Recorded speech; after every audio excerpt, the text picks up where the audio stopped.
According to Dr. Goenka, who is the owner of this hospital, he has decided that Ayushman card will not be applicable in COVID-19 treatment.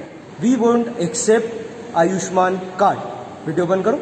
And the reason for that, I don't care the reason. You are not answerable. We are not answerable to you.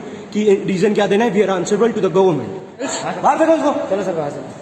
नमस्कार, मैं हूं Iqbal Parvez, India news desk में आपका स्वागत है। साथियों, प्रधानमंत्री नरेंद्र मोदी की दर्जनों फ्लॉप योजनाओं की तरह एक और उनकी योजना बुरी तरह से फ्लॉप हो चुकी है, वो भी महामारी के इस दौर में। जी हां, आपको आयुष्मान भारत योजना याद है? जी हां, मैं फिर से याद दिला देता हूं। वैसे आपको याद होगा क्योंकि भारतीय जनता पार्टी ने, प्रधानमंत्री नरेंद्र मोदी ने और उनकी पूरी सेना ने इस योजना का, आयुष्मान योजना का इतना प्रोपेगेंडा किया है, इतना प्रचार किया कि घर घर में पहुँचा दिया। वो अलग बात है कि उसका कार्ड घर घर में लोगों को नहीं पहुँचा है। इसकी जो आयुष्मान योजना है, ये योजना भी प्रधानमंत्री की फेल हो चुकी है। जी हाँ, अब इस कार्ड से, आयुष्मान योजना के कार्ड से कोरोना का इलाज नहीं हो सकेगा। बहुत सारे ऐसे हॉस्पिटलों से कंप्लेंट आ रही है कि वहाँ पर आयुष्मान योजना कार्ड को पर इलाज नहीं मिलेगा।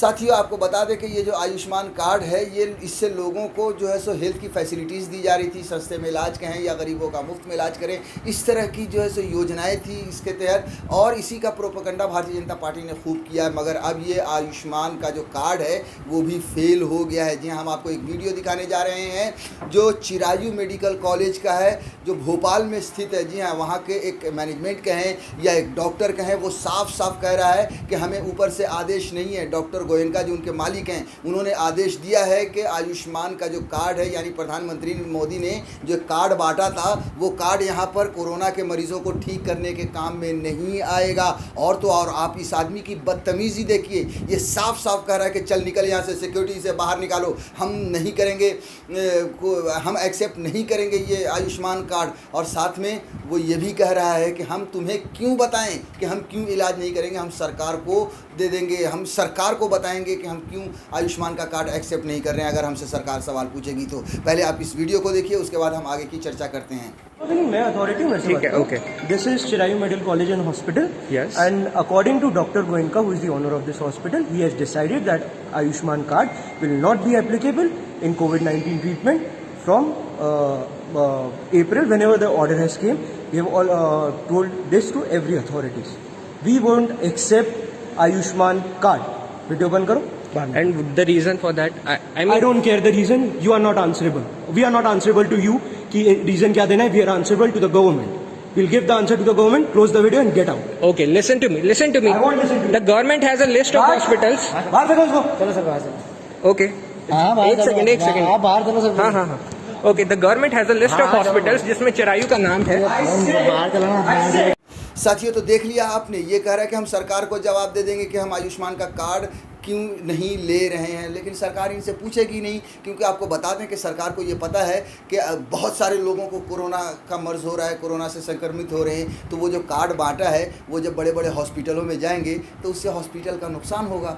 तो सरकार उनसे पूछेगी ही नहीं, क्योंकि अमीरों के लिए ही तो बनी है ये मोदी सरकार, जाहिर सी बात है, इसलिए वो सरकार उनसे कभी पूछेंगी ही नहीं। और इसीलिए इस आदमी की आप बॉडी लैंग्वेज को देखिए, इनके शब्दों को देखिए कि कितना ये आदमी तुनक कर बात कर रहा है। साथियों, देखिए कि किस तरह का हो गया है हमारा भारत, वाकई में बदल रहा है। कहा जाता है कि जो है सो डॉक्टर भगवान का रूप होते हैं, लेकिन ये देखिए, ये भगवान के रूप हैं, किस तरह से लूट रहे हैं, किस तरह से। और बहुत सारी ऐसी देश से शिकायतें आ रही हैं जहाँ पर ये बताया जा रहा है, दिखाया जा रहा है कि किस तरह से हॉस्पिटल लूट रहा है। देखिए, दवाइयों की कालाबाजारी तो हो ही रही, जिसमें बहुत सारे लोग ऐसे पकड़े जा रहे हैं, नकली दवाइयाँ भी बेची जा रही हैं, ऑक्सीजन की भी कालाबाजारी हो रही है, मगर हॉस्पिटल भी लूट रहा है। लोगों का गुस्सा फूट रहा है। आप देखिए, हम कुछ लोगों से आपकी मुलाकात कराते हैं जिन्होंने वीडियो जारी करके किस तरह से कोसा है और अपना दर्द बयान किया है, या फिर किस तरह से कहा है कि लूट मची हुई है। कोरोना महामारी पूरे देश में बुरी तरीके से फैल चुका है। अब गांव भी इस बीमारी से अछूता नहीं है। ऐसे में सरकार की ओर से बड़े बड़े वादे किए जा रहे हैं कि हम मुफ्त इलाज देंगे, लेकिन एक तरफ जहां सरकार तो कह रही है कि हम मुफ्त इलाज देंगे, वहीं दूसरी ओर निजी अस्पताल मनमानी रूप से मरीजों से पैसा वसूल रहे हैं। इससे जो मरीज है वो पूरी तरीके से आर्थिक रूप से कमज़ोर हो जा रहा है। इस समय चाहिए कि वो भी उन मरीजों का सहयोग करें और नो प्रॉफिट नो लॉस के हिसाब से उनकी मदद करें। ये समय उनसे कमाने का नहीं, इस समय देश कोरोना जैसी महामारी से जूझ रहा है। ऐसे में उनका साथ देने की ज़रूरत है, उनके जीवन को बचाने की ज़रूरत है, अपने प्यारों को बचाने की ज़रूरत है। डॉक्टर को भी मानवता की मिसाल पेश करनी है। जो भी निजी अस्पताल इस तरीके का मनमानी पैसा वसूल रहे हैं, उनके खिलाफ कड़ी से कड़ी कानूनी कार्रवाई होनी चाहिए। और जो भी व्यक्ति अगर किसी से पैसा वसूला जा रहा है, मैं उनसे निवेदन करूंगा कि वो अपने नज़दीकी थाने में जाके उनकी शिकायत दर्ज कराएं, जिससे ऐसे लोगों के खिलाफ, ऐसे डॉक्टरों के खिलाफ कानूनी कार्रवाई की जा सके। वो विषय है उत्तराखंड प्रदेश में अस्पतालों द्वारा की जा रही खुली लूट। साथियों, कुछ अस्पताल ऐसे हैं, निजी अस्पताल, प्राइवेट हॉस्पिटल्स कुछ ऐसे हैं जो सरकार द्वारा अधिकतम दरें जो तय हैं उससे कहीं ज्यादा, कई गुना ज्यादा मरीजों से चार्ज कर रहे हैं। यह दुर्भाग्यपूर्ण है और दुख तब और बढ़ जाता है जब सरकार ऐसी लूट को रोकने के लिए कोई भी कदम नहीं उठा रही। साथियों, जब कल हम इस विषय को ऊपर चर्चा कर रहे थे और सोशल मीडिया में भी कल हमने कुछ इसके क्रिएटिव्स डाले, तो बहुत सारे ऐसे भक्त हैं जिनके कमेंट्स आए कि सरकार तो लोगों की मदद कर रही है, सरकार कहीं पर भी लोगों को लूट नहीं रही है।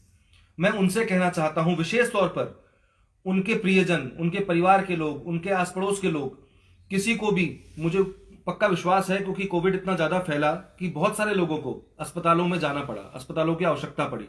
इसलिए मैं उन भक्तों से कहना चाहता हूं कि वो कृपया अपने प्रियजन, अपने किसी साथी, किसी ऐसा साथी जिसके परिवार के लोगों को, जिस साथी को अस्पताल की जरूरत पड़ी हो, उससे एक बार जाकर पूछने का काम करे कि वो, उसका मरीज कितने दिन अस्पताल में रहा और किस दर के हिसाब से उसको अस्पताल में भुगतान करना पड़ा। खाली बेवजह अंधभक्ति से काम नहीं चलेगा, काम जमीन पर चलेगा कि जमीन पे किस प्रकार लोगों की मदद हो रही है, क्या सुविधाएं लोगों को मिल रही हैं। इसलिए इस दुख के समय में जब कुछ निजी अस्पतालों में इस आपदा को बड़े अवसर के रूप में परिवर्तित करने का काम किया जा रहा है, ऐसे वक्त पर सरकार भले ही चुप हो, लेकिन उत्तराखंड युवा कांग्रेस चुप नहीं बैठ सकती। हमने फैसला लिया है कि आज हमारे कार्यकर्ता, आज हमारे पदाधिकारी प्रदेश भर में कोविड प्रोटोकॉल का पालन करते हुए अपने अपने घरों से सांकेतिक धरना देने का काम करेंगे और इस महत्वपूर्ण विषय पर प्रदेश की जनता का और सरकार का ध्यान आकर्षित करने का काम करेंगे और उम्मीद करेंगे कि सरकार जल्द कोई चेकिंग अभियान चलाए या कोई ऐसा सिस्टम डेवलप करे जिससे कि एक आम उत्तराखंडी के साथ जो लूट हो रही है वो बंद हो जाए। साथियों, मैं आह्वान करना चाहता हूं प्रदेश के हमारे जागरूक नागरिकों का, हमारे प्रदेश के युवाओं का, कि आप लोग भी इस विषय की गंभीरता को समझते हैं, आप भी कहीं ना कहीं इस लूट का शिकार हुए हैं। इसलिए आओ सब लोग मिल करके सरकार की आंखें खोलने का काम करें, जनता का ध्यान आकर्षण करने का काम करें और इन निजी अस्पतालों के ऊपर एक नियमों की जो तलवार है वो लटकनी चाहिए और जो नियम बने हैं प्रदेश में उनका अनुपालन सुनिश्चित होना चाहिए।